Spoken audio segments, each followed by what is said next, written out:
the Stream of Art podcast, where we talk about art, personal development, and building a creative career.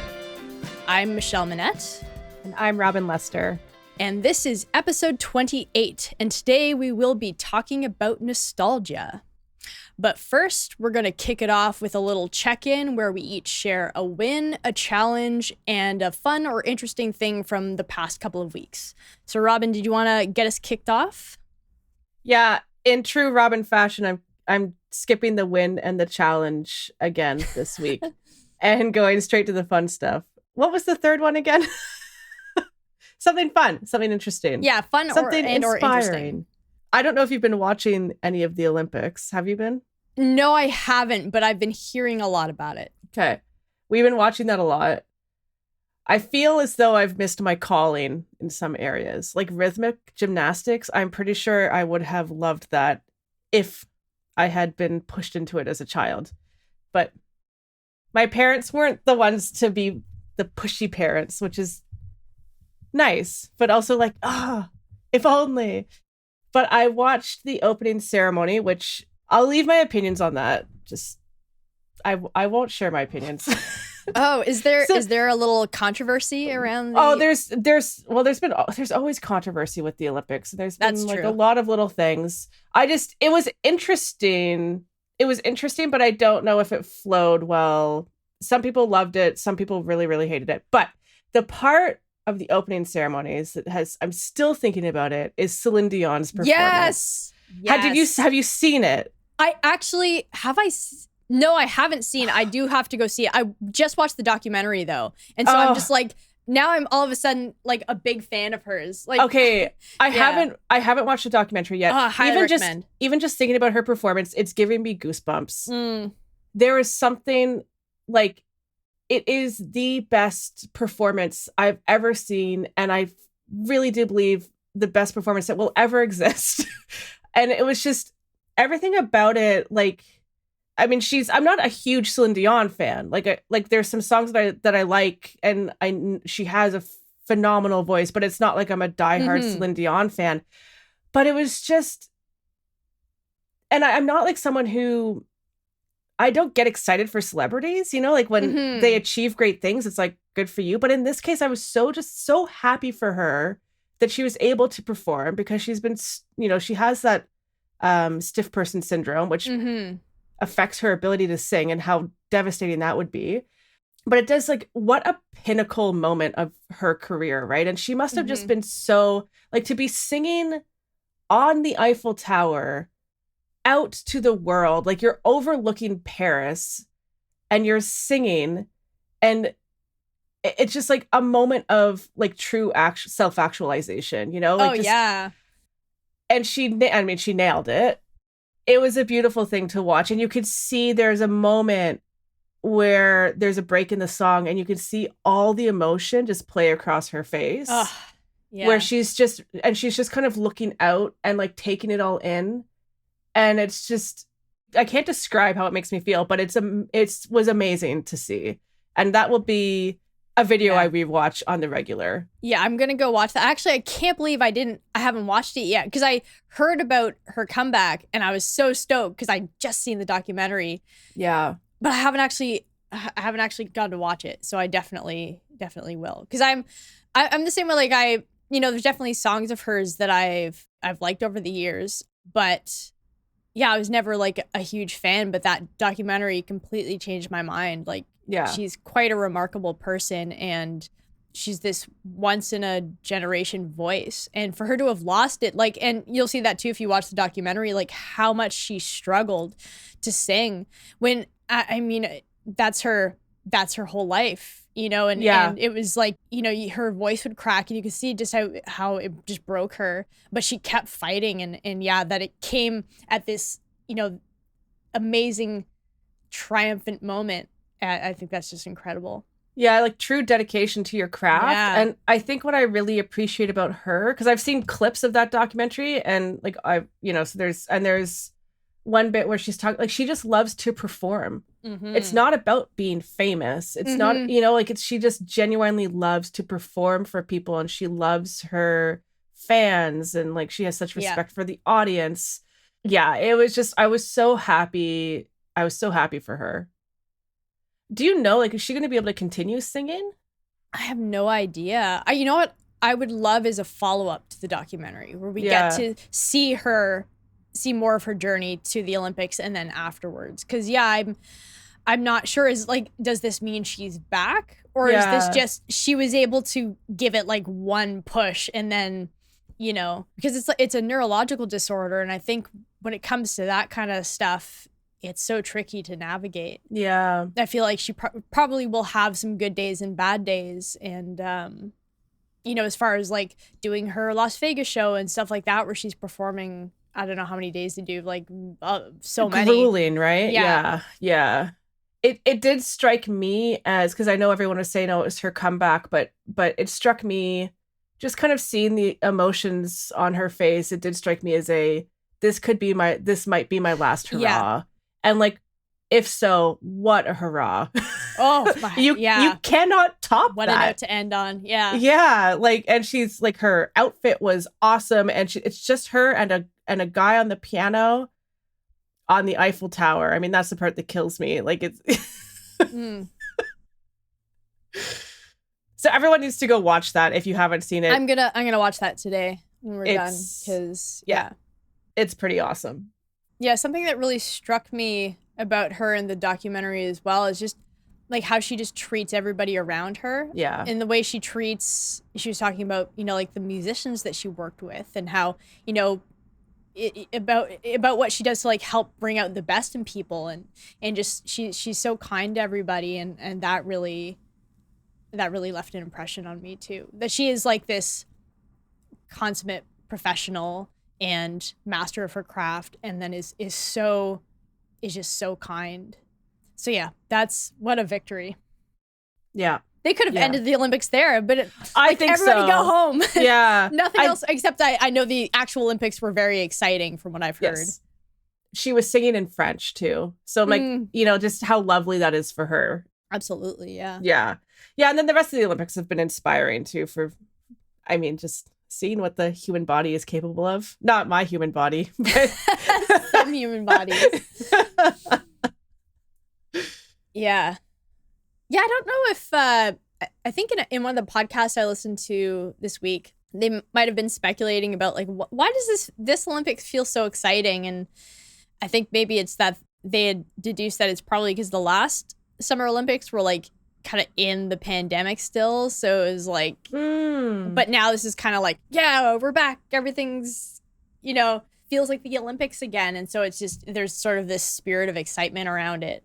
And I don't know if too, like, part of it is just the social media presence of some of the athletes. I think a lot of them are on TikTok quite a bit, and they've kind of built this following, so people are more invested with them on like a personal level, which I guess it makes sense given, the landscape now with Instagram and YouTube, and where people actually get to know the people who who play the sports, or who make films or make music or make art or whatever.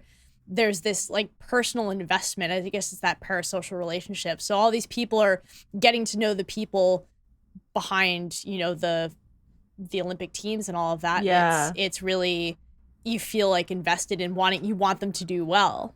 Well, I think there's also, you're more aware. So first of all, like, I'm not someone who watches the Olympics every time it's on. Like, historically speaking, I never really watched it. It wasn't until the last Summer Olympics that I really got into it. And I'm not huge on the Winter Olympics, but like Summer Olympics are, yeah. But there's also on social media, you see the standout athletes too. Like they start getting celebrated for their achievements, and then it makes you want to go watch, and you can, because there's replays and stuff, right? And so I think that kind of draws the audience in too. Like, I wouldn't have watched nearly as much gymnastics as I did if it wasn't for all of the Simone Biles. That's right. Yeah. Who is like just amazing. Yeah. Yeah, so I think that kind of helps feed that excitement too, because you want to be part of the conversation. Yeah. Yeah. The wall climbing, or sport climbing, is insane to watch. And there was one female climber, and I can't remember what country she's from, but she just like, it was insane to see her. Just, she was the only one to complete the bouldering course. Like everyone else And you just like everyone else is struggling and she's just like, no problem. Whoop, up she goes. Man, yeah, I think it's extraordinary to see the potential in the human body. Because we all get comfortable in our own bodies and in what they can kind of do. And then you see somebody doing something extraordinary. You're like, that's insane. Yeah. But it's really just, it's a testament to all that work. And I know, the training for the Olympics is grueling, which is, part of why it's so high, it feels so high stakes. It's only every 4 years, for the different ones for their specific sport. So, and you really do have kind of I think a relatively low shelf life for how long you can do that. So it's just a lot of work and really lets you just see the potential in humans. Yeah. Yeah, for sure. Anyways, yeah. What are your 3 things? That was a complete side tangent. Oh yeah, no, that was good. Yeah, that should be added to the tagline is like tangents. Yes. I guess as far as a win, I mean, I feel like I had a couple, but this is kind of a little bit of a different one. I went for a walk almost every morning this week. Ooh, which is something I've been talking about wanting to do, but I actually did it. There's just one morning where it was pouring rain, so I didn't go. Oh, yeah. And there's another morning where it was like last Monday was like a provincial holiday or something. So I kind of took the day off. I mean, it wasn't a full day off, but I like slept in a little bit. But yeah, Tuesday, Wednesday, Thursday, Saturday, Sunday, I went for a little walk. And it was just like a little one around the building. I just do a few laps around the building. It takes about 10 or 15 minutes, but it was nice just to get up and, see the sun coming up and getting some fresh air and just moving my body a little bit. Because I always do a workout in the afternoons, but that means that I have to spend the first half of the day not doing anything, like not moving. Like I'm obviously doing stuff, but I'm not up and moving. So it's nice to just be able to have something I can do to sort of activate my body a little bit before I have to spend a bunch of time sitting. Yeah. And then I have my workout later. So yeah, that was fun. And my challenge has really just been about feeling pretty overwhelmed. I think it just comes down to, again, me succumbing to my all or nothing personality where I'm kind of feeling like I have to do everything. And so I was, working on my blog and working on this YouTube video. And I was like, it was too much. And I was feeling like I got to do all this stuff for like Instagram and I was just feeling really overwhelmed. So I'm just not taking a step back, but I'm just like, I'm slowing things down a little bit. I'm just kind of doing a little bit of a moment where I'm like, okay, what's really important? I really struggle like to prioritize things because everything feels important to me. Yeah. And if everything is important, then nothing is important. So I'm trying to really look at what I have on my plate right now and prioritize. And really the thing that I most want to get off the ground is YouTube. So I wouldn't say I'm on like a blog hiatus by any stretch because I have blogs I'm working on. I think my release schedule is going to be less consistent than every Monday. So I think it'll be more like I'll release as many Mondays as I can. And maybe once I get into more of a rhythm with all of it, I'll be able to do that. But I think I just need to strike a bit more of a balance where I'm not dropping it completely because I do enjoy the process of writing the blogs. But I think I felt like I was putting so much pressure on myself. I think that's why I was I've been struggling to write my blogs a little bit. I keep getting stuck in ways I wasn't before. And with my writing too, I'm writing like 4 songs right now and I'm stuck with lyrics for all of them. So I think it's just a mental thing. It's just, I need to take a breath and just remember, to put things on a longer time scale. Mel Robbins talks about this a lot. Just to take the when out of the equation.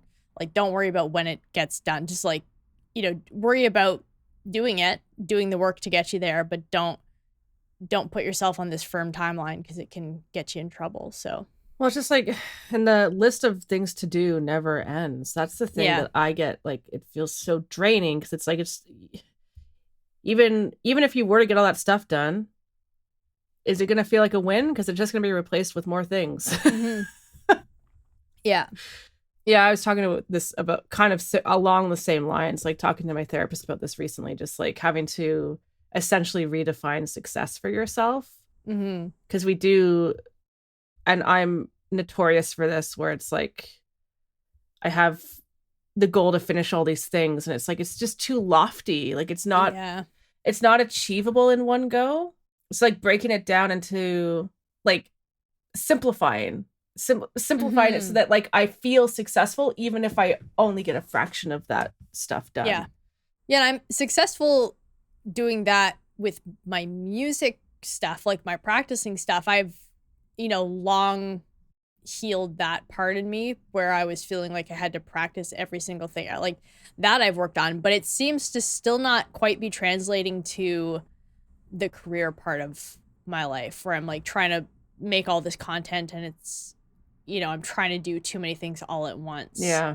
And feeling like I'm not doing enough, rather than just being glad I'm doing anything. It's so hard because I think like as creative people we come up with ideas. I was talking to Mike about this the other day.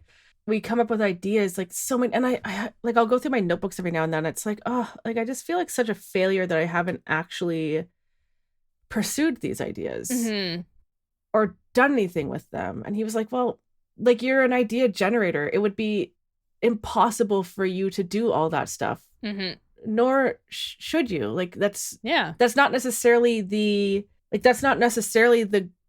goal. Like sometimes you just come up with ideas just because that's the way your brain works, and sometimes they go somewhere and sometimes they don't, and it's okay to let things go. And I think this is the other thing too, right, is like when we feel like we have too much on our plate, I think part of prioritizing can also include just letting things go, taking something that you've kind of like been wanting to do but haven't really been moving forward, just take it off your plate completely. If it's still important to you a year from now, then it'll come back to the forefront of your mind, and you can chip away at it.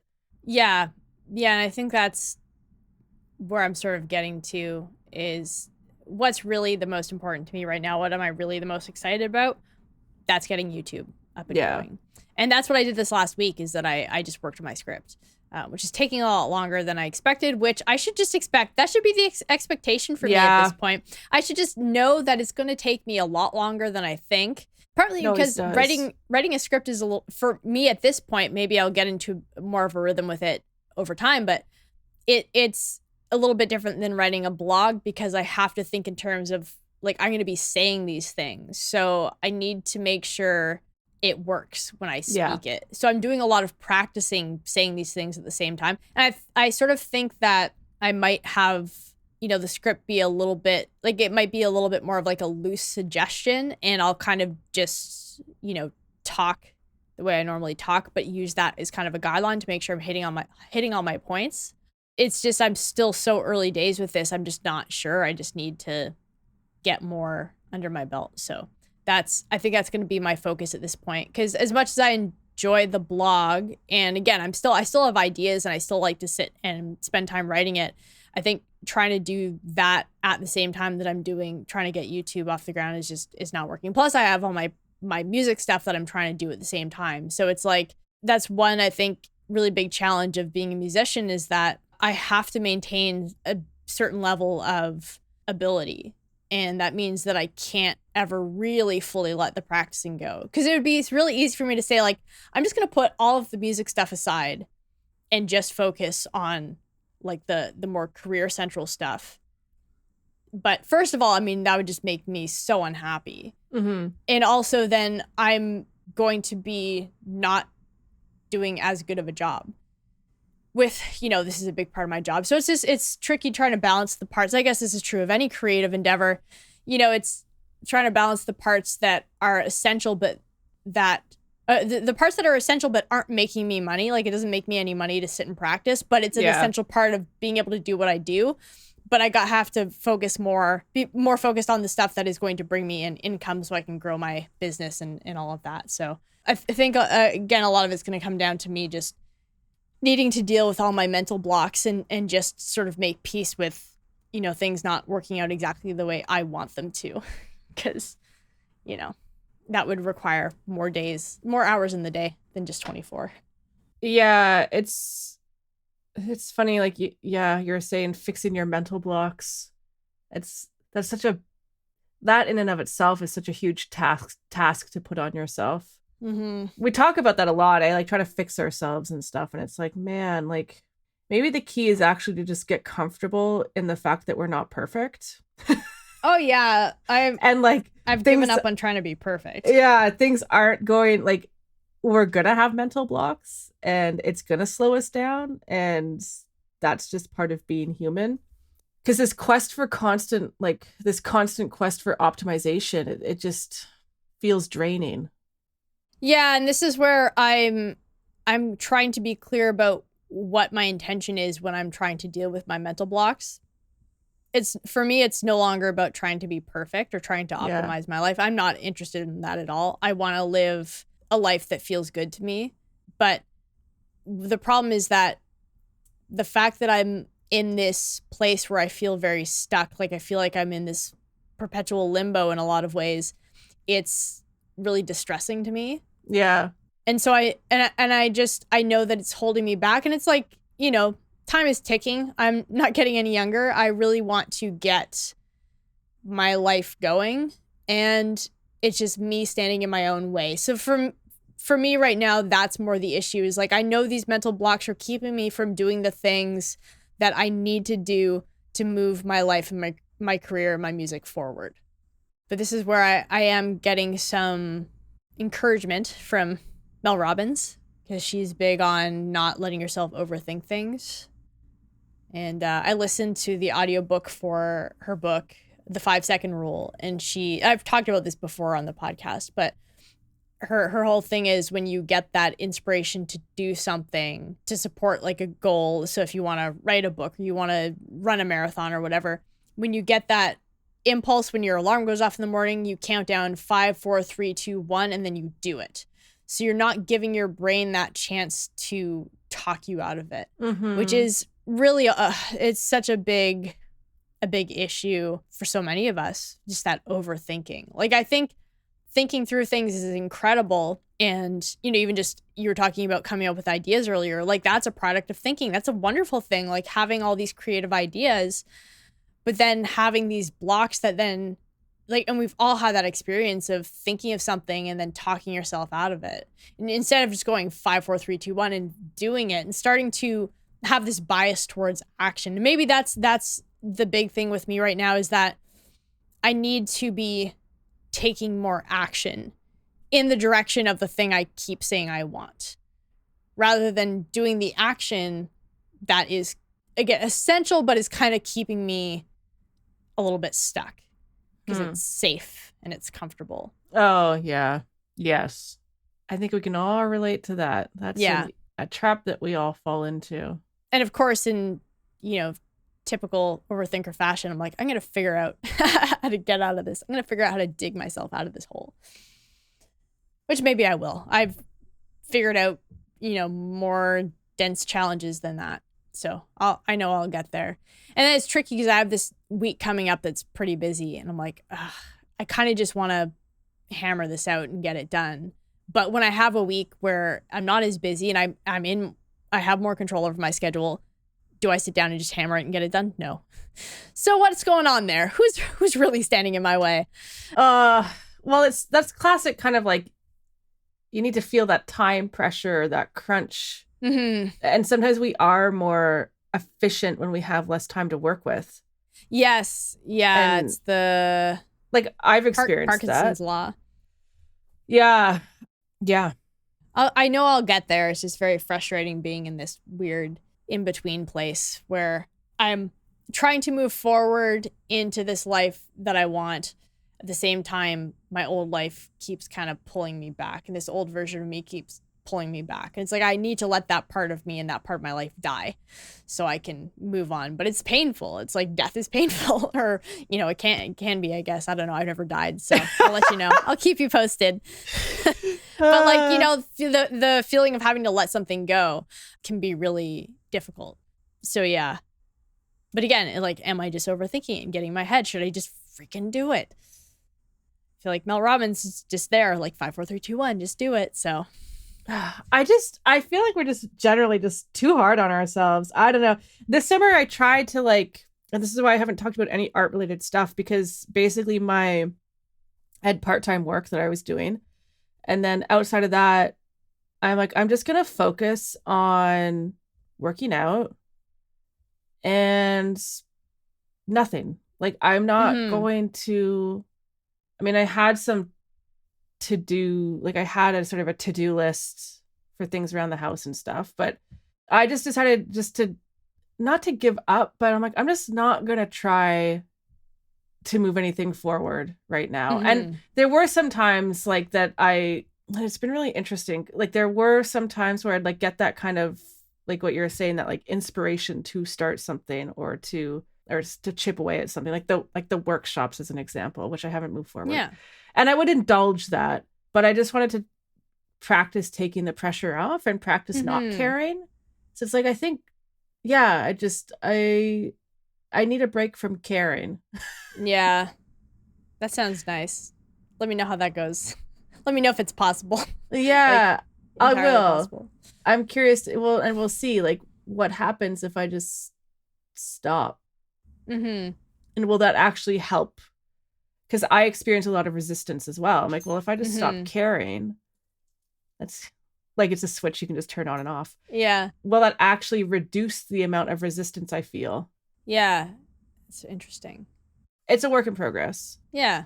Anyway, fun, interesting thing. Let's move on to something not existentially dire.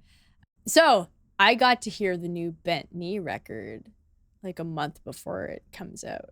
Oh, that's exciting. Yeah. Look at you. You're like on the inside. On the inside. Yeah, they did a Patreon exclusive listening party on the 30th. I hope you recorded it and then like shared it on all social media platforms. I was hitting up Napster and spreading that out. Just like to clarify that did not happen. I swear I've not shared it with anybody. Benny, please do not kick me out of your Patreon. That'd be really awkward if someone else did, and then it's like we made that joke and you got blamed for it. Yeah. No. Okay, actually at this point, so yeah, their album comes out on August 30th. Oh. But actually they have the CDs available right now because they're on tour. They have their CDs available. So if somebody else rips it and puts it on the internet, that is not on me. That could have been somebody with a CD. Hopefully Bentley fans aren't like that. I feel like we're a pretty good bunch. But yeah, no, it was a really special experience. So like it was a Zoom live stream and all 4 members were there. And there was like maybe 20 of us fans, and we got to just sit and listen to the album together, which I mean, it's incredible, like everything Bentley does.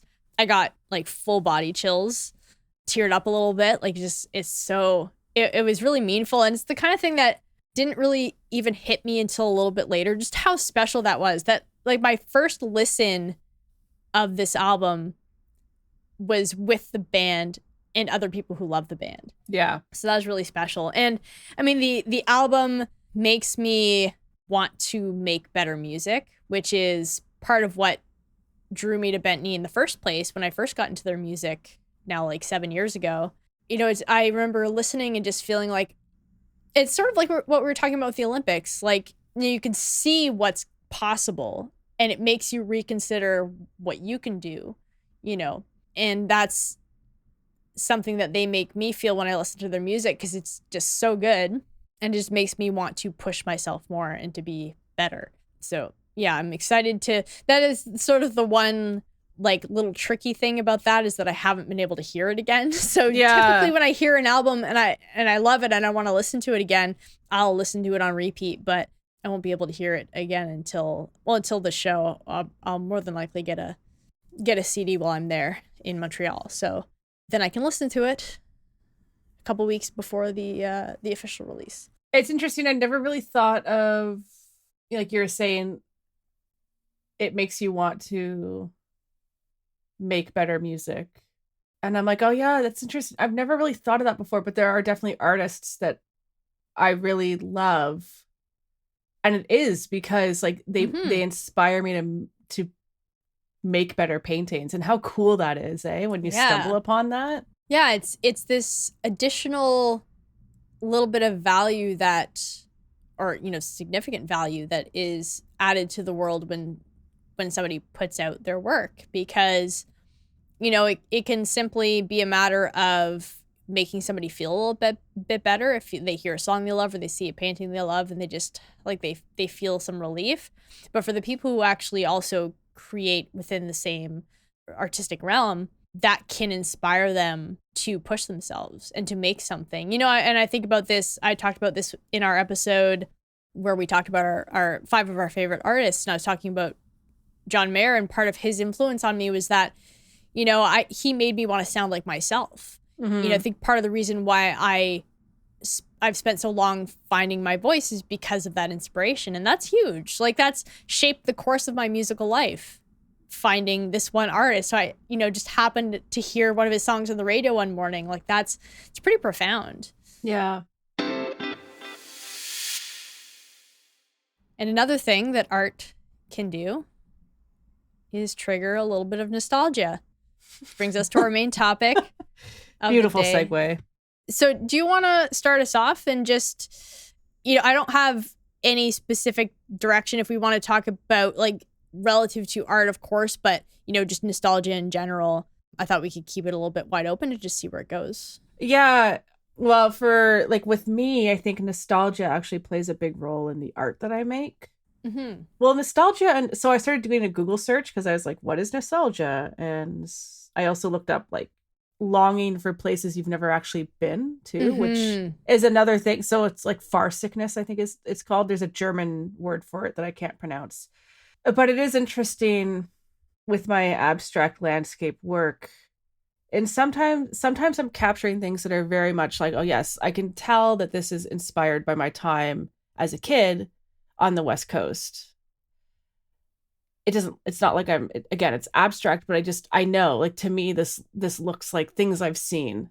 Mm-hmm. It's sparking neurons in my brain that are bringing up memories.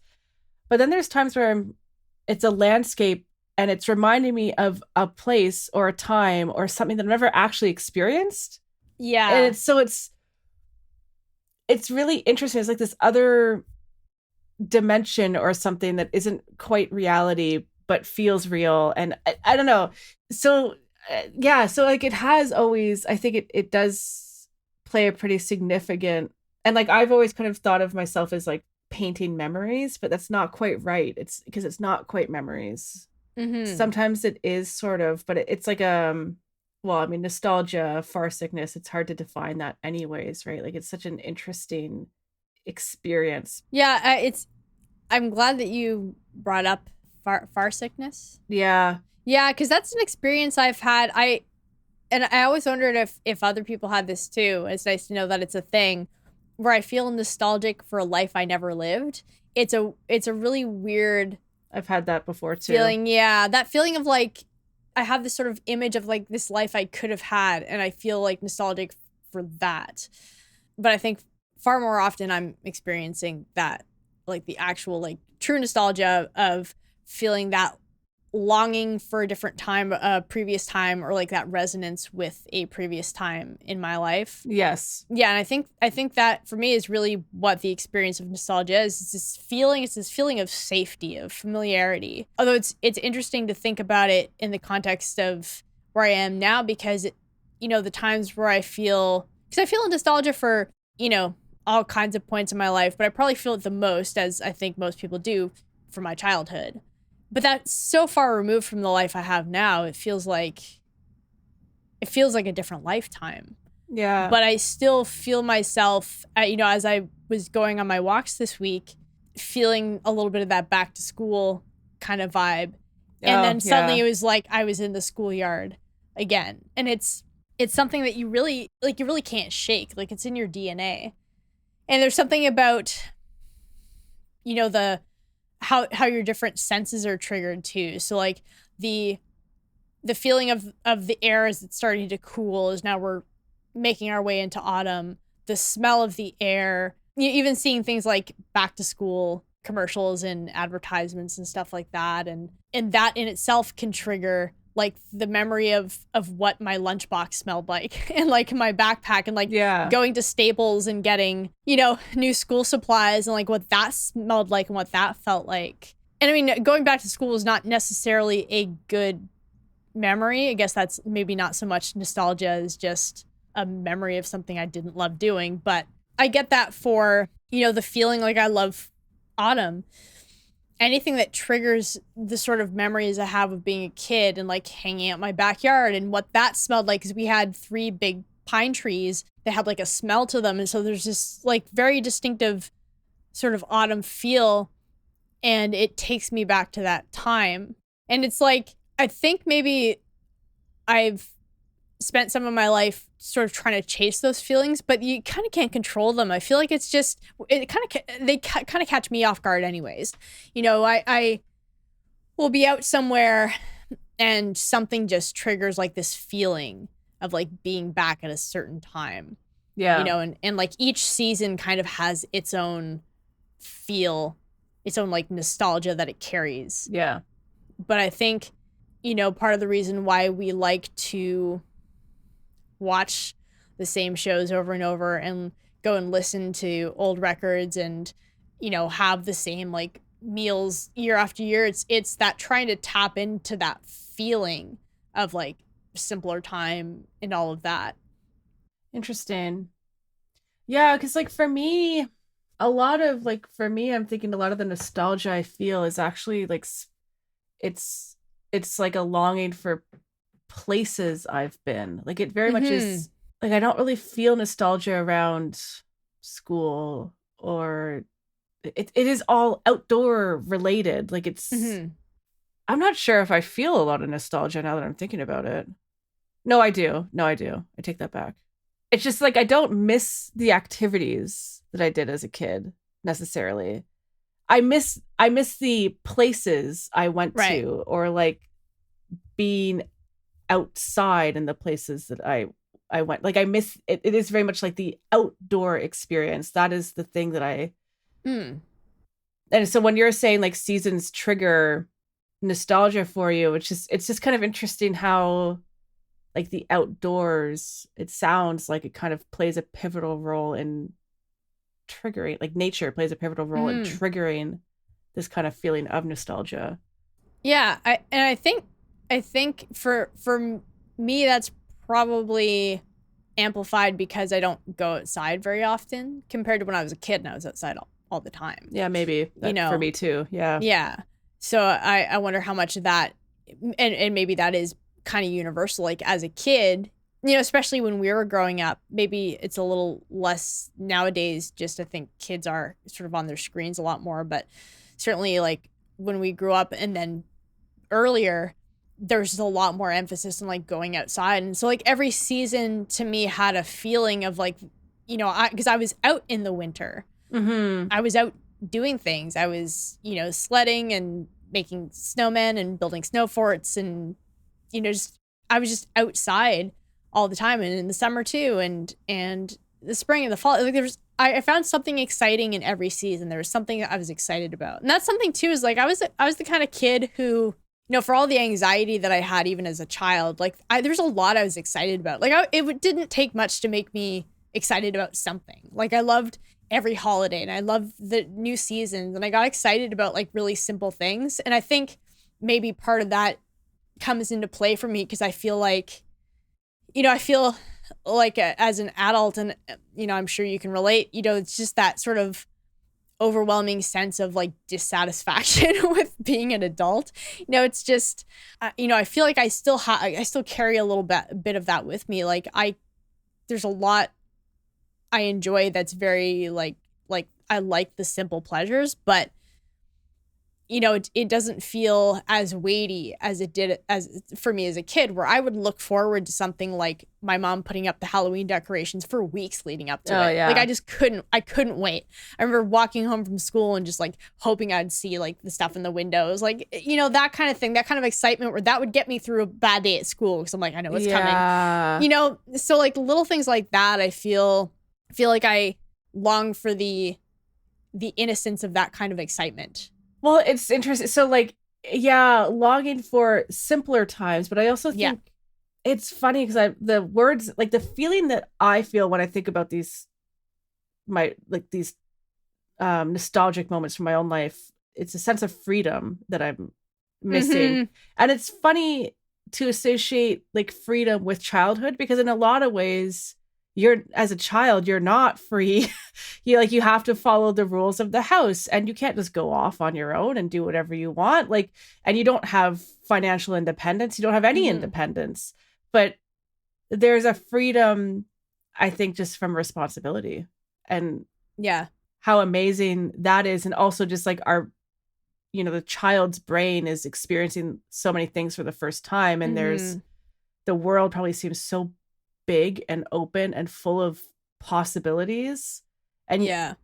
in adulthood, I think you start to lose that, because we start to, as we age, we gain responsibilities, but we also gain awareness of limitations and Yeah. barriers. And so it's interesting, as we become more independent, we almost become more restricted at the same Mhm. time.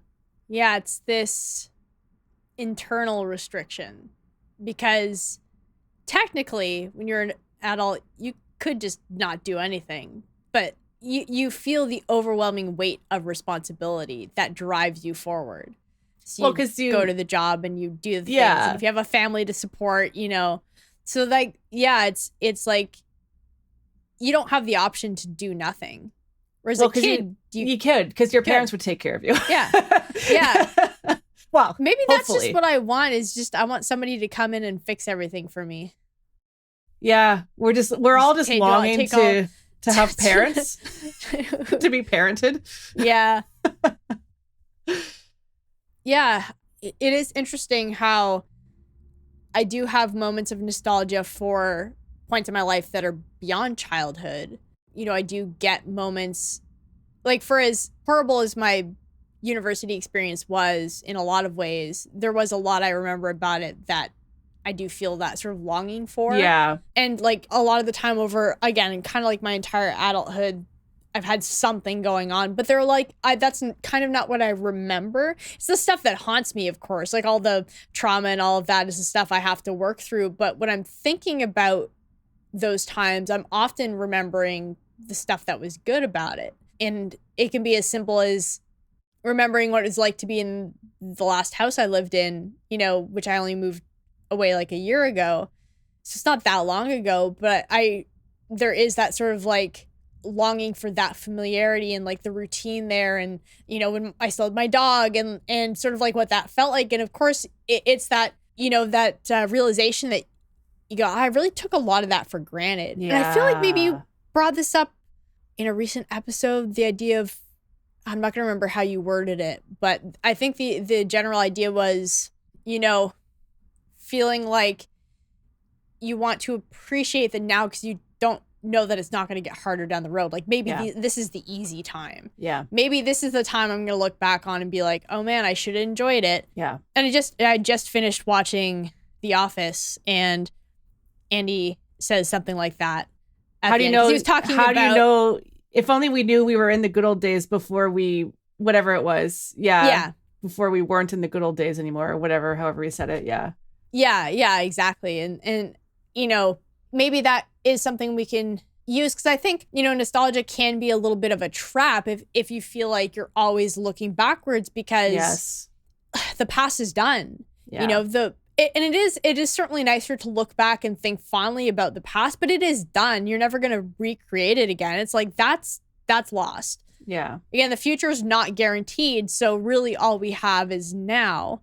Easier said than done, of course, but it could almost be like nostalgia could be an invitation to look for the things now that will trigger that nostalgia reaction in the future. Like, is there something about this point in my life now that I can appreciate as the good, positive thing it is? Like, what are the good things? Yeah. Because inevitably, within the next 5 to 10 years, as I move on in life and do different things and end up in different places, I'm gonna probably think back to this time, and there will be something from here that I go, I wish I had appreciated that more. So it's an interesting thing because it's like the future is uncertain and we don't like uncertainty as humans. And so we look back on the past because we know what happened in the past, except that we are looking through rose-tinted glasses, right? Because we're not remembering. I think we all kind of like disassociate from the bad things that happened or from the trauma that we were experiencing or stressors that we were experiencing during the time. Like sometimes I think back to like when I was working part-time at Chapters and I kind of like long for that time. And Mike's like, do you really remember what it was like how miserable you were? Like you're not remembering clearly, right? Because you're looking through a filter.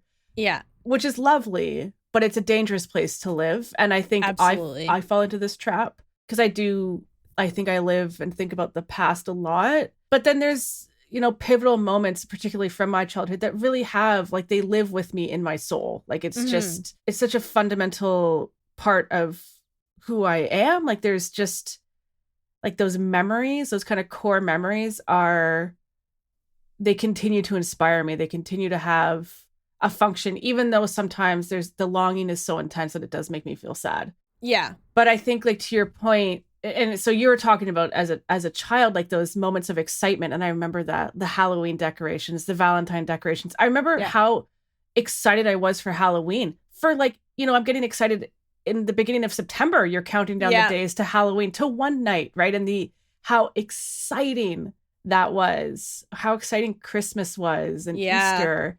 And now those things are still exciting, but now it's more like, they're kind of more like a chore because you're on the other side of it where you're having to get gifts for people, or in the case of Halloween, like find costumes for your kids or whatever, right? Like it's now it's transformed from this amazing thing to look forward to this task that needs to be done.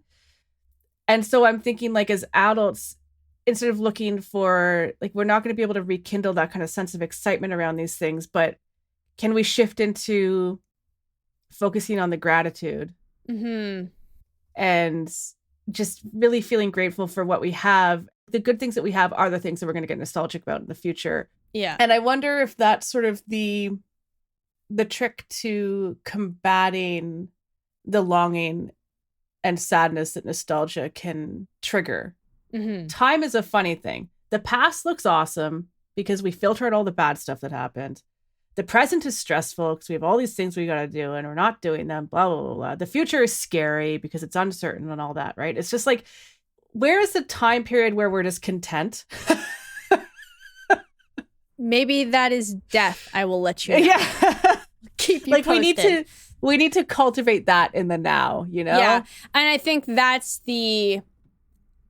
the key, is learning how to be present. And this is something I'm doing a lot of work on because I'm so up in my head. I'm trying to do things that'll help bring me more into my body. And sometimes that is just a matter of like putting a hand to my chest over my heart and just like taking some deep breaths to just kind of remind myself that I'm here right now, that I'm not in the past, that I'm not in the future. I can't project myself in either direction. Like, I'm just here now. This is where all my consciousness lies. Like, this is where my power to do something lies. And yeah, just because I feel like I spend so much time dragging the past around with me, like all the bad stuff from my past, or I'm thinking about the past, you know, like whimsically, like, oh, what a great time. And it's like, it's not helping me get to the life that I want. And so I have to make sure I'm here. Yeah, but even that, like, the get to the life that you want, even that and it is a little bit of a sad state. I mean, I fall into the same thing, right? Like, you're waiting for the destination. You're longing for where you've been, and you're also waiting for the destination. Yeah. And what I think is sad is the now moment has got completely gypped. It's like no one pays attention to it. It's like, hey man, I'm right here. Yeah. I'm always here. Literally, I'm the only thing that's here. Right. And it's like the John Lennon quote, like, life is, I think it was John Lennon, life is what happens when you're busy making plans. It's exactly that. And then what happens is you get to that future point, and then you're looking back, feeling nostalgic for that time that you never fully absorbed because you were too focused on getting to the future point, which you got to, and now you regret because there's more responsibilities, more stress, blah, blah, blah, blah. It's like a vicious cycle of just malcontent. Yeah. I think you can just throw me into the ocean and just be done with it. Yeah, that's true.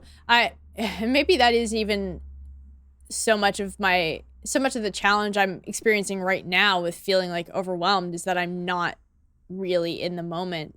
I feel like I do feel this sort of sense of like, well, once I get everything done, that is just not ever going to be possible, as you pointed out earlier. Yeah. So yeah, it's that like delaying my happiness and my contentment for a time that I'll never really experience, because once I'm in that time, it will be now. And I'll probably be at the time still thinking about the life that I'm trying to live, or the life that I lived in the, 100%. It's this like, it's this chase for something better. And it's like, I don't know, like the something better might be what you have now. You don't really know until you're in the future. Yeah. So I think practicing gratitude is just such a important thing. It's not something I do, or it's not something I have done. I'm trying to do it more because I find it also helps me manage the like day-to-day frustrations and disappointments a little better. Like it helps offset all of that, the stress hormone when you feel gratitude.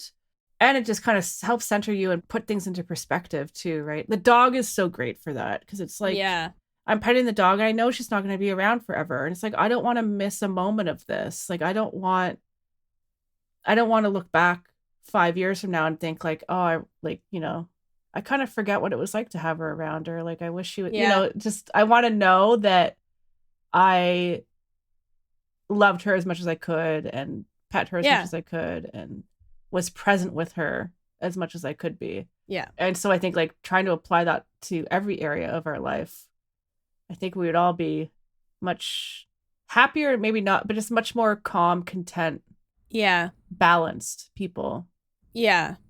Yeah, I find it tricky because I definitely recognize the value in thinking about the future and in planning. I mean, that's a big part of my like build a musical life process, is that you have to create a vision for what you're going after. But for sure. Ultimately, like the biggest part of it is like the doing, the action, like what you're doing in the moment. And if you're not enjoying that, you're going to have, and it doesn't necessarily mean you're not going to be doing something challenging, again, to sort of differentiate between like something that's like fun or versus something that's easy. Like, if you can find the satisfaction in sort of like, if you're working on, if you're, let's say you're a musician and you're working on practicing something really challenging, that you're not letting yourself get bogged down with feelings of like, oh, I'm just not there yet. I'm not good enough. I'll never do this. You're finding a way to enjoy the moment of being in communion with music, with something you're trying to wrestle with. Like, if you can find that satisfaction in that moment and in that process, that is a much more blissful state to be in than the one where you feel like you're constantly behind and you're constantly not good enough, and you're just like, oh, once I get to this point, then I'll be happy. Again, this is all stuff I've worked through with my music. It's not translating to the rest of my life, but I do have to, I think, pull in that same kind of mentality to just my day to day. Just be like, can I enjoy the fact that I sat down and wrote today? Regardless of like, did I get the thing done? It's like, did I write today? Did I engage with my brain and with the written word and with these ideas that I enjoy coming up with? I like wrestling with an idea. Can I just bask in the experience of just waking up in the morning and being able to get up and go for a walk? Just trying to find that, beyond like a gratitude practice, like the one I have where I write 3 things every morning and every evening in my journal as part of my journaling process. I always write something that 3 to 4 things that I appreciate. But to have that be like more of a natural part of how we move through our day. Like it's just a state of being versus a thing you do, in my case, in the morning and in the evening. Yeah. I was talking to my therapist about this, because I think the idea that we're going to enjoy everything we do or get satisfaction from everything we do, I don't think it's possible. I think there are things we have to do that aren't enjoyable or aren't satisfying. That's just the reality of life. But there's, like, she was encouraging me to reframe the way I think about things. And it's not like I have to do this thing, but I get to do this thing. Mhm. And I think that is kind of it'll be a hard thing for me to actually like internalize and remember in the moment, but it does come back to kind of embodying gratitude. Mhm. So you don't need to be enjoying the thing you're doing, but like feel grateful that you get to do this thing. Like this is how you get to spend your time. Like that's pretty awesome, even though you're not loving it right now, and that's okay. And it's not satisfying right now, and that's okay. But you get to like it, and it's like, that works. I'm thinking like even like paying bills. Like I don't like paying bills. I don't want to have to do it, but it's like, but I get to pay bills. Like I get to pay them. Mhm. Like there's a lot of people who can't, or so like even I get to just go online to do that. It's super easy. So just you know, like these little, just the way you frame things, I think there's well, by you I mean like us. Yeah. There's room to embody gratitude. And I think the thing with gratitude that I find interesting as well, it's just like true gratitude is about being grateful for what you have in the moment, and or not even what you have, but being grateful for your present circumstance, even though it's not everything you want it to be. It just like, it's great being grateful for the breath you have, the fact that you're living and you're healthy. And just, I think sometimes we can think about gratitude as not really like a spiritual thing, but as a, okay, what do I have to be grateful for? It's like, it's not about the having, you know what I mean? Like, I don't, because it almost feels too commercial, doesn't it? Yeah. Like, what are these things I have rather than I am? Exactly. Yeah. It's like, so, you know, it's being grateful that I am where I am versus being grateful so that I can get to where I want to go. Like there's a little bit of a, you know, like I think sometimes we use it, like we think we got to adopt a gratitude practice to help us get to where we want to go. And I think that kind of defeats, at least that's the way I interpreted it initially. And that's what defeats the purpose. It's like, it's not about like trying to be grateful so that it helps you get somewhere else. It's just like being grateful for where you are right now. So it's like how you are and who you are and all of that. And you know, so it's like being grateful without an ulterior motive. Yeah. I think that you framed it really well. And I think maybe that's where I'm falling short with the language, because maybe the word enjoy is just not hitting. It feels like enjoyment to me, but that's obviously not going to, again, I'm very, very guilty of like projecting my own experiences and expecting other people to share them. And of course it's not gonna be the same for everybody.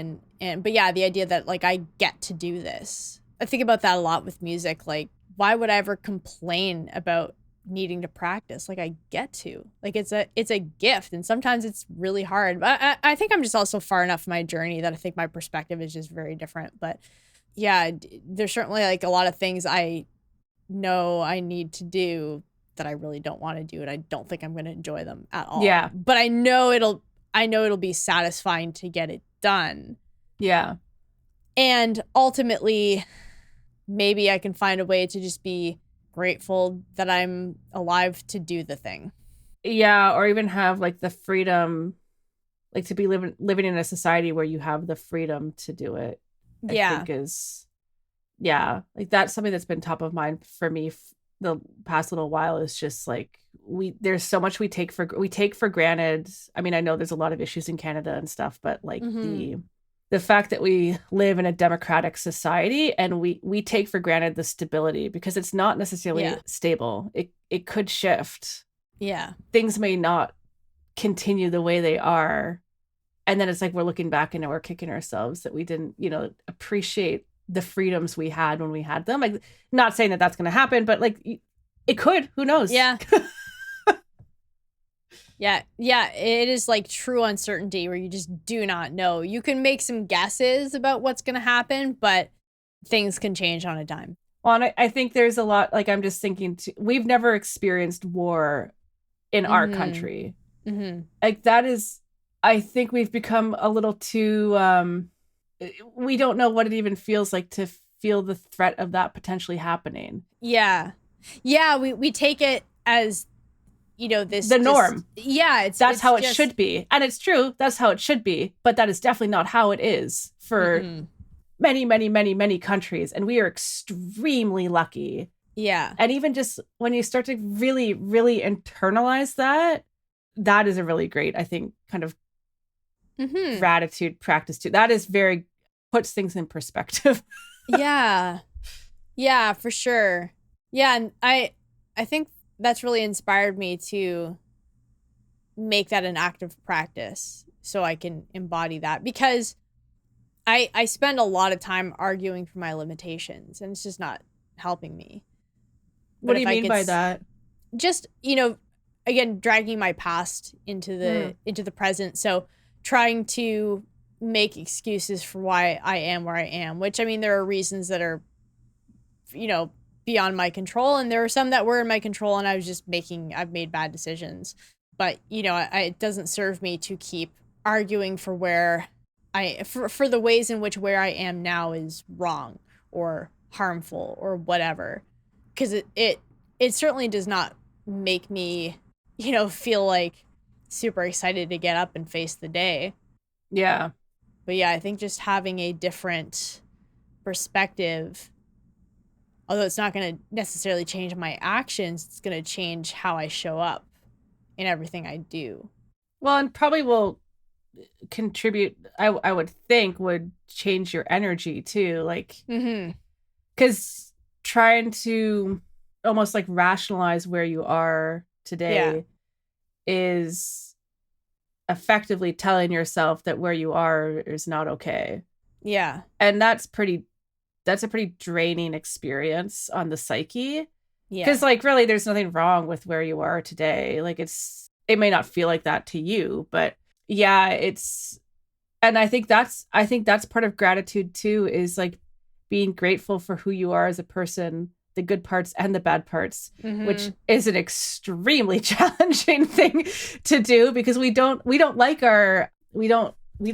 the bad parts of us. Not bad is the wrong word, but idiosyncrasies and challenges and barriers and and we all have them in different ways, and it's like we don't want to have them, we don't want to celebrate them, but I think that's part of gratitude as well, is just like it's being grateful and accepting who we are as a whole, and acknowledging that we're not perfect and we never will be. I think that could be really powerful, because as I've been reflecting over the last couple of years, I'm realizing just how much I had written off certain things as a possibility in my life, because I felt like I just wasn't perfect, so why bother?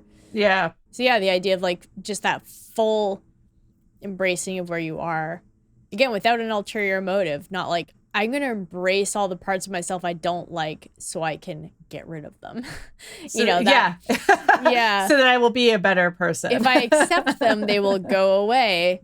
And I'm super guilty of that too, of like taking on something just to accomplish something else rather than for the experience of acceptance or the experience of gratitude or appreciation. It's always like, I'm going to do this thing so I get this thing that I want. It's just kind of sad how we're just at war with ourselves. Yeah. Instead of like, I wish that we were taught how to live in harmony with the different parts of ourselves, like the parts that we like and the parts that we don't like. I feel like that's what, although that internal family system stuff is all about, which I'm not super up on it, but a lot of the podcasters I listen to talk about that, where it's like recognizing the different parts of yours. I don't know. Again, I don't know enough. I think I have like one book on the subject that I haven't read yet, but I think this is becoming more of a widely accepted sort of best practice, which is to find that way to harmonize all the parts of yourself. Yeah. Yeah. And to not define our value in such a limited way, I suppose. So our conversation on nostalgia drifted to a conversation about gratitude. Which, I don't know how they tie together. Well, they kind of do. They do, because it's about the past and the present. And using gratitude as a way to ground you more in the present moment. Yes. So then I'm curious what your approach is if your painting is influenced by nostalgia. Right. Like, how does that actually like literally translate into a painting? I don't know. So it's not like an active... It's completely intuitive. It's okay. and instinctive, and it's like it's just in me. I can't prevent it, really. Yeah, so it's not an active thing at all or intentional. It just happens, which is kind of cool. Yeah. Well, I think so because, I think it's something that can definitely be very deliberately channeled into a work. I mean, I'm thinking of something like with the prevalence of like superhero movies, like how much of that is trying to tap into nostalgia. All these sequels and stuff to these movies from the 90s. There's a second Twister. Like, did we need? It was so good. We need that? Sorry. Oh, was it? Yeah. Oh, okay. Did we need that? I guess we did need it. Okay. To answer the question, yes, we did. Anyway, so yeah, but it's like the sort of trying to tap in, and so I think there could be a very cynical approach to that, where it's being sort of leveraged and weaponized in a way that's like just meant to make money. Be like, all these millennials are now getting into their 30s and 40s. Let's give them something so they'll go spend money to try to relive their childhood because things are not going great right now. So I think maybe there's a little bit of that cynical viewpoint you could have, but I like the idea of somebody wanting to evoke a little bit of that sense of like home or safety or excitement, and they find a way to channel that to give somebody that experience, which I guess is kind of what you're doing anyways when you're creating art. If you're thinking about your audience and you're wanting to help give them a particular experience, you could just opt to have that experience be something that is like nostalgia. Yeah. Well, and in my case, it's not like it's only nostalgic for me. I'm the only one who's going to be able to read these paintings the way I read them because it's all my memories. No one else is going to understand them that way. I'm sure they'll feel something or enjoy them in some way, but they're never going to see it the way I see it. It's impossible, which is kind of cool. Like, I like that. Like, I like that the way I see and interpret my own work is so, I think, more rich than what other people will see. It's like a secret painting in a painting that only I can understand. Our relationship to our work is always very special. Like, and I guess on some level, every person who interacts with something you've created is going to have their own relationship with it because they're bringing their experience into the experience of looking at something or listening to something. But yeah, the experience of being the one who created something is very special, because I can listen to one of my songs and remember where the idea first came from and how it evolved. Remember the excitement of like finally cracking the code on those lyrics or whatever. And in some cases, I don't do a ton of writing about like specific events in my life. Often I'm writing about a sort of feeling or like so I guess actually I was going to say, I don't know that I have any element of nostalgia in my music, but actually I think I do, especially this album I'm writing right now because it's sort of like autobiographical. I'm talking about like my life experiences, but they're very much like for me evocative of like a particular feeling or rough sort of time. It's like I'm trying to tell a story of sort of this like time period versus like this is a specific thing that happened. This is a feeling or a thought pattern I was having at a particular point in my time and is part of my like growth experience. Well, and I think that is nostalgia. It's a little more like general or like a summary of a specific time versus a specific event. Like like when I think of like the nostalgic or the things that I get nostalgic about, I can't really pinpoint like, oh, it's this specific thing happened. It was more of a feeling around that time of my life or in this case, it's a lot of stuff that I really struggled with. So it's not so much that I'm thinking back and feeling like good about these times. It's like me very much trying to exercise my demons from the past. Right. But I do have like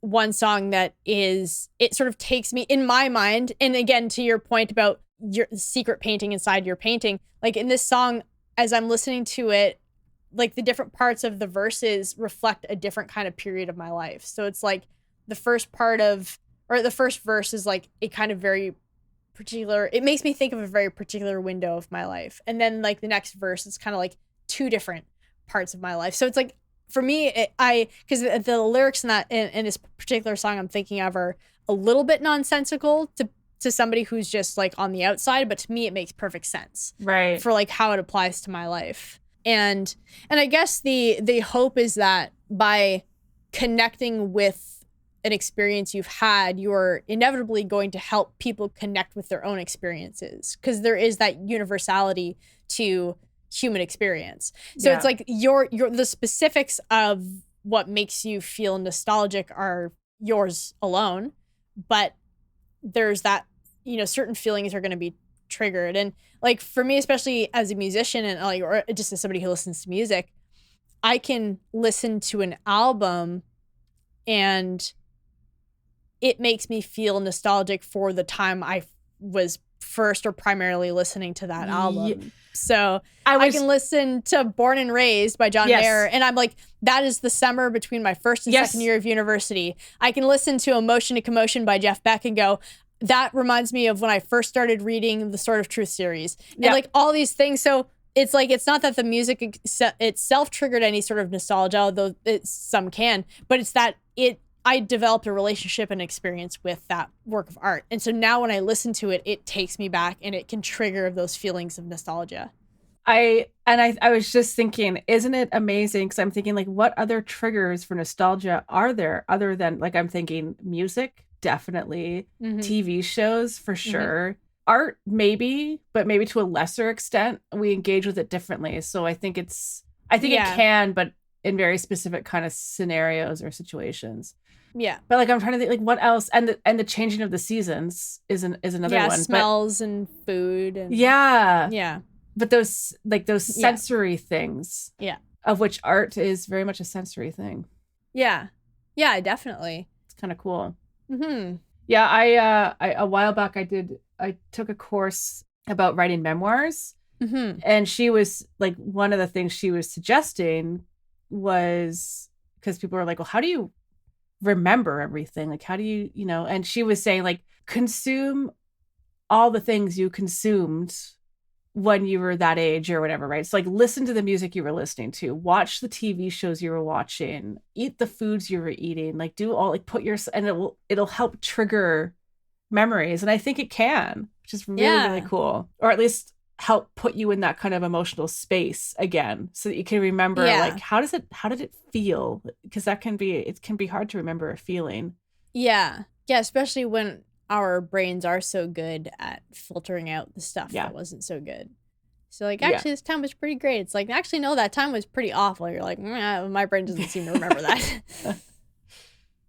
But I feel like for me that does create like this additional sort of sense of like responsibility or weight to the music I'm creating, because I have no idea who's going to listen to it, and if my album ends up being something that somebody listens to and it now makes them think of a particular time in their life, like I want to make sure it sounds as good as possible so that it is a good experience for them at the time, especially if it's like they're going through a rough time, and then something they can come back to and feel like they have a good experience. I think that's, again, ties into that feeling of like, I want to make the best music I can and I want to keep pushing myself, is like, when you really realize the weight of that artistic experience, of like experiencing art, I feel like it reminds me I'm not just in this for myself. And again, not with any necessary expectations about, how many people will listen, but that there's potential for somebody to listen and be impacted by it. It's like, I want to make sure I've done them a service and given them something that they'll want to come back to. That's like an experience, not just, as much as music is often a background thing, it's going to feel like more than that. It's going to feel like the soundtrack to this point in their lives. I'm glad I don't have that burden. I don't feel that with painting at all. Most of the time I forget that there's other people who are living with my paintings. It's like, oh yeah, right. There's these paintings that just exist in other spaces. And yeah. I mean, maybe that's not the worst thing in the world. I'm also constantly paralyzed about like the quality of what I'm doing. So there's a different relationship, I think, with like a very different relationship between music and art, I think. Like, yeah. Yeah. But I mean, I get I get to make music, and I get to care about the quality of what I'm producing, and that's a real gift. So I never want to seem ungrateful about music, because no, I am very eternally appreciative and grateful, and I feel very honored that I get to do this with my life in whatever capacity I do. Yeah. So any favorite nostalgia triggers, whether that's an album or a show or something that you can think of? Well, it's funny with shows, I don't get nostalgia anymore, because there's kind of a fine line.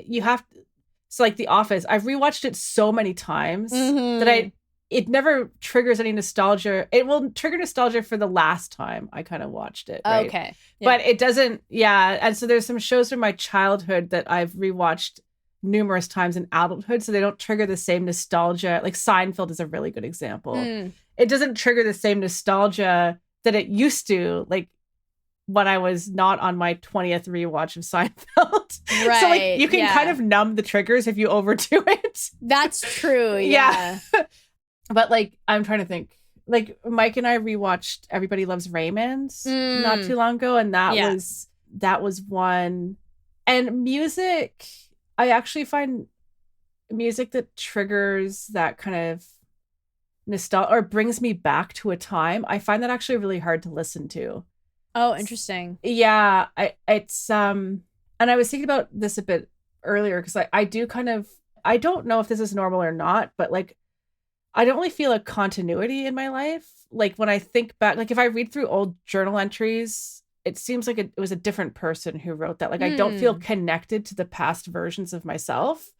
So I think when I listen to music that kind of brings me back to like high school, for instance, it makes me feel really uncomfortable.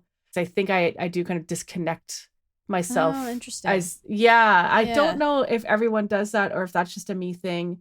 So yeah, like I'm thinking like I can't remember what the album was, but it was like an early Avril Lavigne album that I cannot listen to, because it brings me back to, I was like, I think middle school or something like that. Right. And it just, it's too uncomfortable. Not that I would really want to re-listen to that anyways. It's not, I've kind of shifted. My tastes have shifted.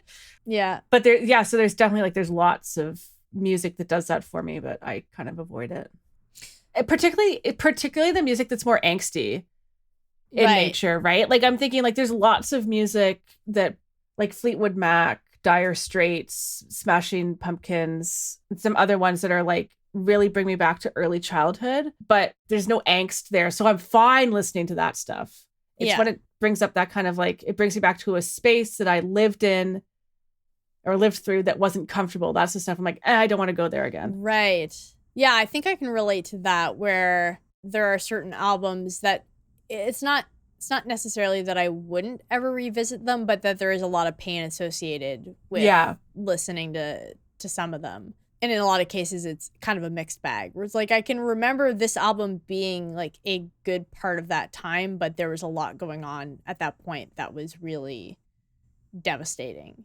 But it's interesting because I think during a lot of the times where I feel the least secure, I tend to go back to like some of my old favorites. I look for comfort albums. So I get that experience with albums too, where some of them I've just listened to so many times, they don't necessarily bring me back anywhere specific, because they've been the soundtrack to a lot of different periods of my life. Like everything. Yeah. Yeah. But I definitely have, and I have some that no matter how many times I listen to them, it still kind of makes me think of like a particular time or place. So Jordan Rakei's What We Call Life, I listened to that when it first came out in September 2021.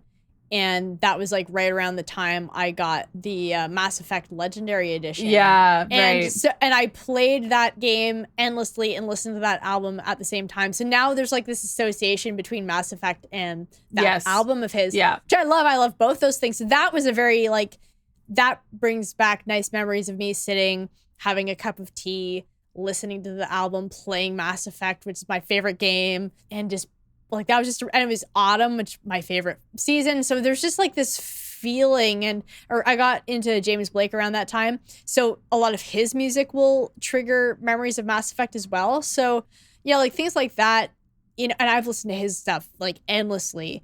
But sometimes the connection, and maybe it's when the connection is positive, like it's so strong that it always takes me back to this, even if something like this makes me think about playing this game. Not even just that, not necessarily that point in my life, but, and maybe that's just because I spend a lot of time just at my desk, but I certainly have albums that are a lot more connected to just periods of my life. So like getting really into Jeff Buckley, sort of the year leading up to going to university, and then through my early university time, listening to his first record and then his posthumous record as well. And so yeah, every time I listen to him, it's like it takes me back there, and which is again a little bit of like a mixed bag. Like yeah, it'd be fun to do just a list for myself of like some of my favorite albums and what memories they bring up. Yeah, if any. Video games can also trigger nostalgia for me, like big time. Like I'm thinking like Overcooked and oh my gosh, Stardew Valley, and like as soon as you hear the theme music, you're just like brought to a different. You're like I'm again. It's sort of similar. Like I'm not remembering the specifics of what were happening during the time, but like I'm remembering the feeling of the time. You know? Yes, I get that with a lot of the games I played as a kid. So like a lot of the Super Nintendo games. Right. Like if I play Mario RPG, like I'm back in my basement as a kid. It's summertime. You know, it's like there's a very particular feel, you know, playing Duke Nukem 64 with my brother in the basement in the summertime, like eating popsicles, like that has a very particular feel. Banjo-Kazooie is a game that I always love to play in the fall. There's just I made some sort of connection in my childhood between playing that game and the autumn and like having the window open and it's kind of cool and lighting a candle. And yeah, and I have this weird connection of like one of the Tony Hawk games we got around the time my parents started using. Do you remember? I don't know if they still make these. They're like scented Glade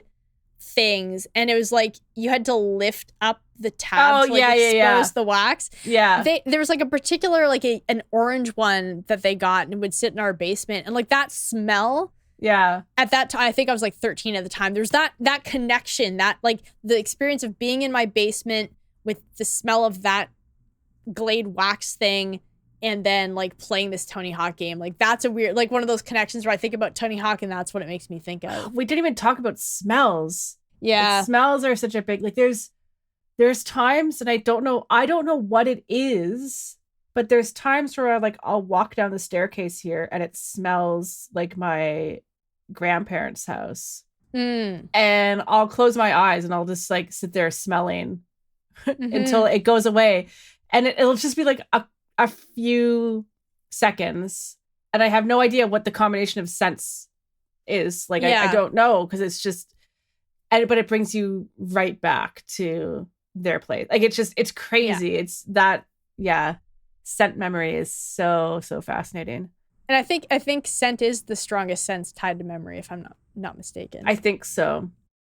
And yeah, the fall, always like this time of year, nostalgia kicks in big time for sure. Yeah, I think for me too, this is coming up on my birthday season. So I also associated that. So that was sort of my one in between. So from like September 1st, my focus was like my birthday. I just had to survive the first couple of weeks of school, and then it was like my birthday, and then after that I was like Halloween. That's the next point in my life, the next checkpoint I'm super excited about. But yeah, so I have all these, memories of like the fall, the first couple of weeks of school, and then my birthday. So yeah. And then it's also the start of when our favorite TV shows would come back.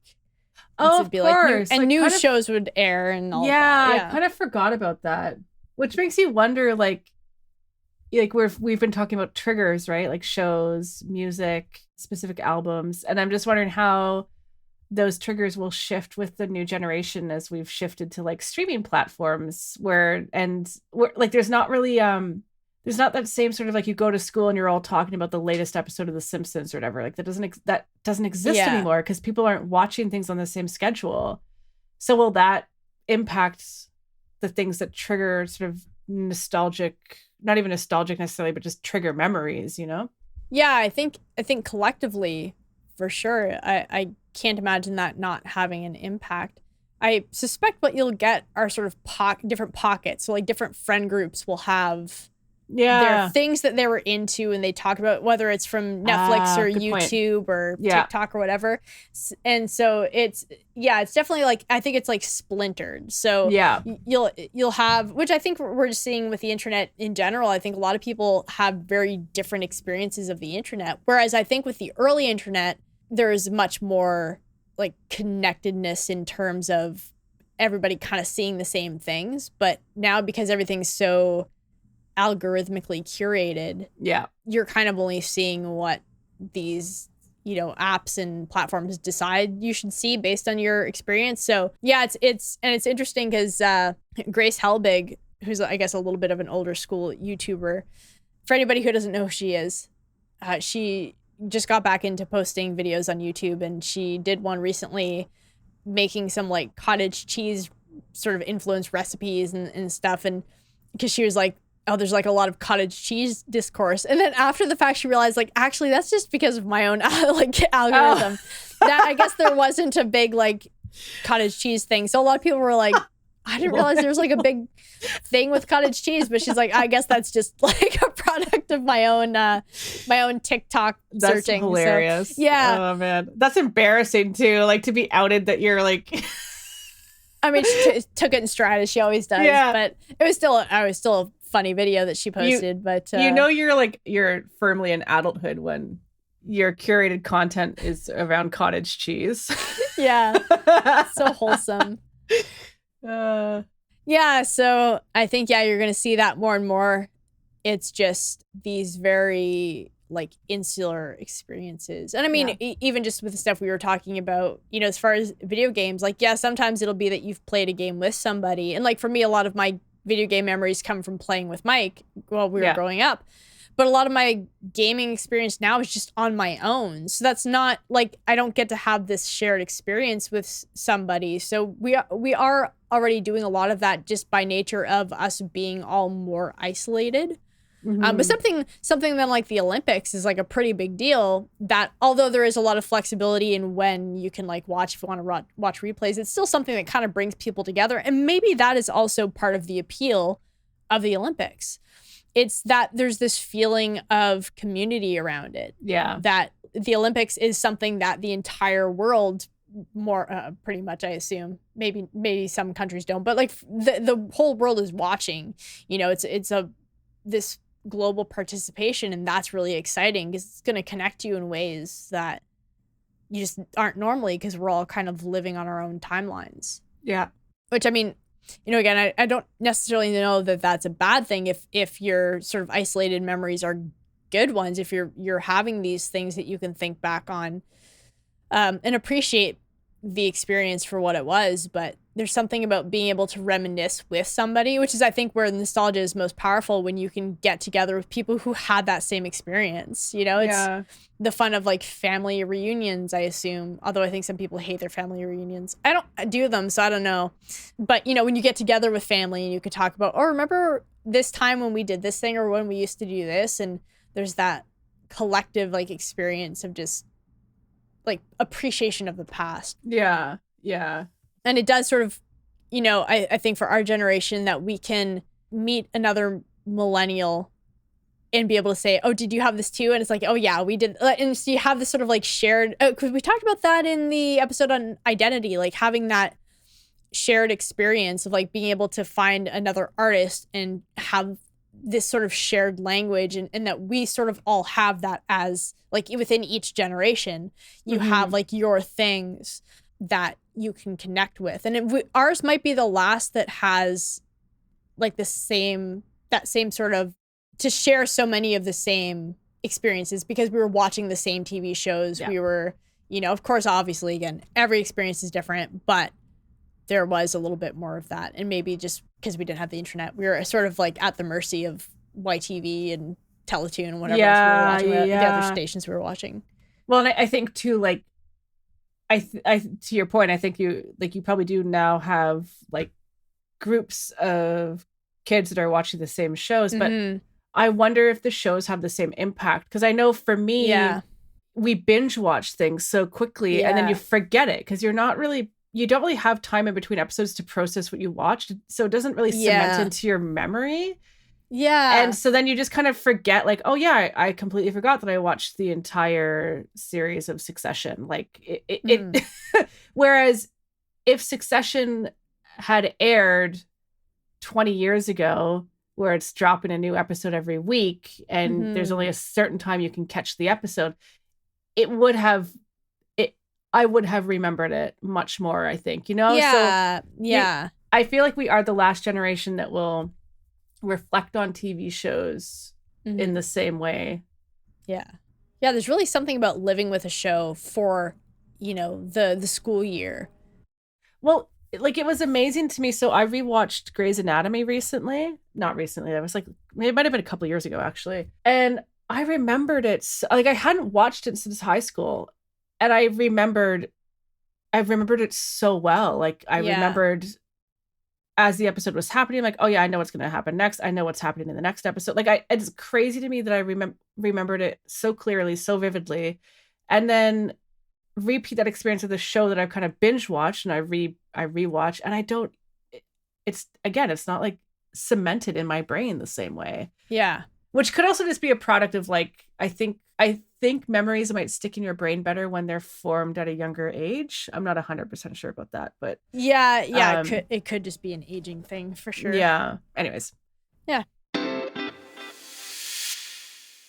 So, do you have anything exciting planned for the next couple of weeks?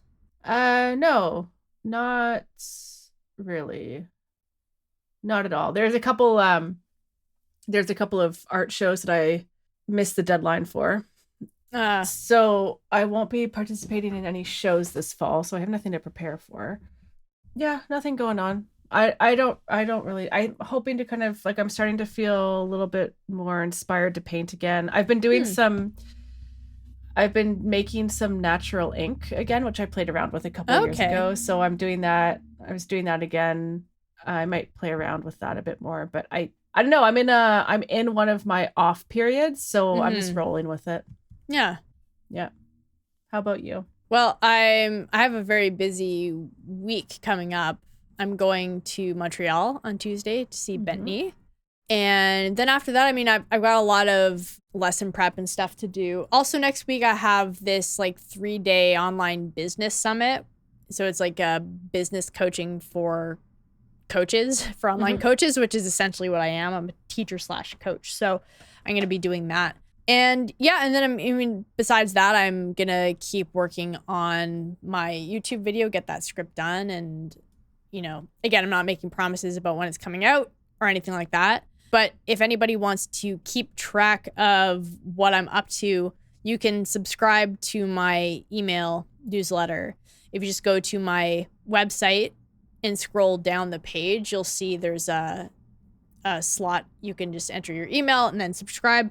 I'm going to be starting to send out emails whenever I post a new blog, whenever we do an episode of the podcast, whenever I do a video. So if you want to just be notified, feel free to sign up. And eventually I would like to do some kind of like a newsletter exclusive thing where I just release like short emails that are kind of like little thoughts and, you know, something that I don't necessarily want to turn into a full blog, but that I just want to share. So feel free to follow.